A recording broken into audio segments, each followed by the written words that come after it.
What's up, guys? We're here. It's been a while. We know. Yeah, we're behind. We are behind. The season's ended already, but we're coming out with so all these. we're gonna have a lot of Danmachi videos coming out in the future. Obviously, episode 10, 11, and 12, and then we're probably gonna have some reviews. And there's also some important announcements that we'll get to you guys. And actually, pretty soon we can do some speculation videos as well. Yeah, we'll probably go over the news just like in the episode 12, since like that's the end of the season and kind of pertains to that. And then we'll probably do a separate video altogether in speculation, like you said. Yeah, and then we'll probably do like always do an anime season recap. Although we didn't really watch that many anime this season, so I don't know. It'll be hard making a top 5, maybe like a top 2 or 3. It was a weaker season for sure, but. Anyway, in this episode, this is episode 10. Right. I clicked on the right video.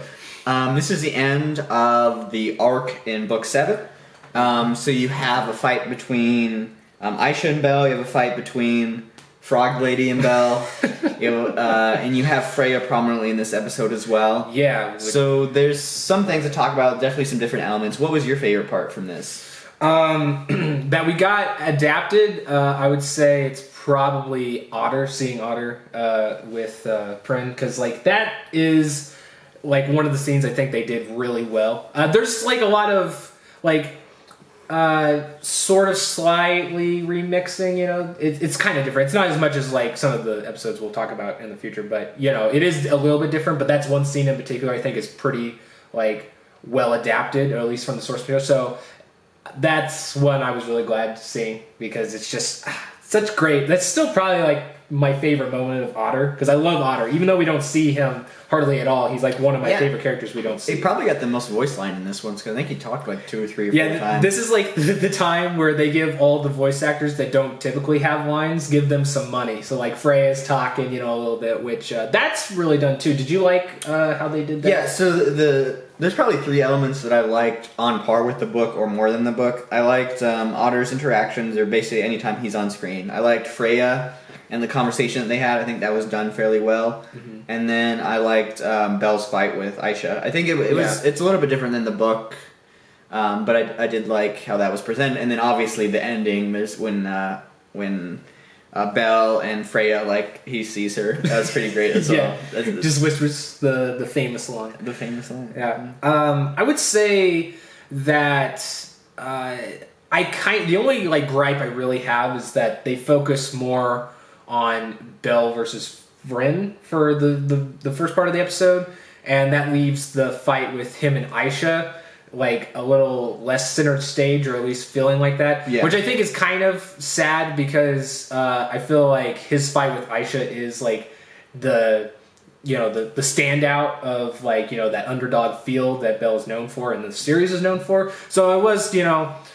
slightly sad about that, but I still think that they added in a few good things. There's still like, it's kind of shoddy, or it's kind of mixed in this season of showing power differences between levels, but there's definitely some in there that I think you get a hint of that. Like there's one part where like Prin hits the ground and it like basically destroys half the tower. So like that is a perfect demonstration of that. They're kind of not consistent in that regard, but I'm glad we at least get it in some instances. Yeah, I mean, I think something that we talked in previous episodes, if you watched, is they aren't that great in showing like how big the divide between level 5 and where Belle is at right now. Mm-hmm. Obviously, you'll get to see that more in the next arc that may be coming sooner than you think, if you haven't checked the Japanese news. But anyway, so overall though, I think we were talking about this while we were watching it and afterwards. I think they adapted book 7 better than they did book 6. For sure. And although, I mean, a lot of the gripes I had with how they adapted book 7 again was either not showing what level 5 really looks like, or there were some like overemphasizing certain fights or certain scenes or cutting out certain things. But overall, I think it was the proper length. I think the amount of episodes that they had was what the needed for the material needed. And obviously that, having so many episodes does shorten book 8's approach. But I don't know. We really don't know too much about book 8 until we get the OVAs released, and then we can have, a conversation about the adaptation. Yeah, which we'll get into that too a bit in the next couple episodes, because it kind of goes over that. The only thing I'll say that I really have left to say in this one is that the ending for book 7. Actually, I forgot what I was going to say. I'm not even going to try for this. So all right, I'll pick up. Yeah.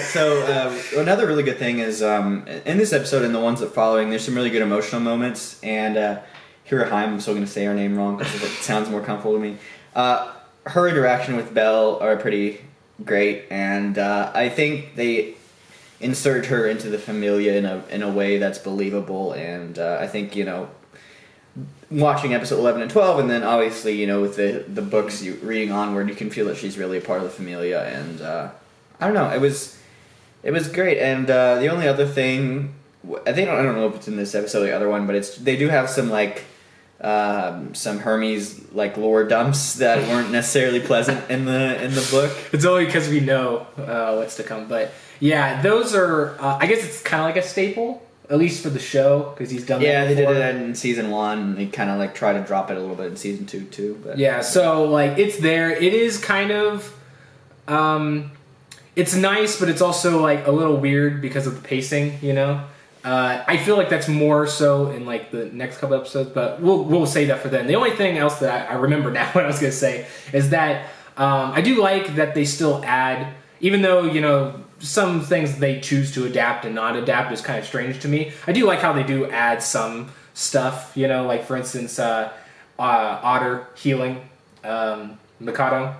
I do like that, because it's something I don't remember specifically in the book, but it was kind of oh, that's really nice, for, show, when you're watching the show, just being oh, how is she doing, because she got beat to shit and then thrown off a building. So I like that. The only other thing I will say is that even though we didn't get the iconic scene with Alan, which it's okay, I can just go back and read, but I do love how we get another scene with him that I don't actually recall in the book, but it's still just as good. I like it too. Yeah, I think something that was different in the book and what kind of they adapted in the series is they did have more transparency on the inner workings of the Freya Familia. In the book series, even to this day, their decision making is more obfuscated, I think. I mean, you kind of know what's happening, but you had a conversation between Otter and the underlings in the Freya Familia. Yeah. And you got to understand more. So I don't know, I like that change, and I don't know, maybe we'll see in the future. I just hope we get more of them, really. Yeah. Because I like seeing those characters because we don't get them. Yeah.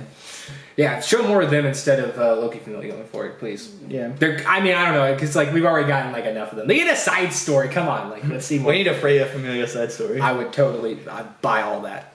And it's just Freya spending every day staring and secretly in the back corner looking at what Belle's doing. Yeah, it's just her being I see you there. That's an iconic line, like you were saying earlier. I just love seeing that adapted. She's oh, it doesn't matter. Makes it even more wonderful. Yeah. That was the change too, subtly, of how she dispatches. Yeah. Star. But I think both of us liked that. Yeah, no, that was a good So, but anyway, I guess we'll stop it for this one because we're gonna get on to the next one. So that'll conclude this one. We'll be back for episode 11 and 12 very shortly. So, recap, and I'll see you later, Addicts. Alrighty. Until then.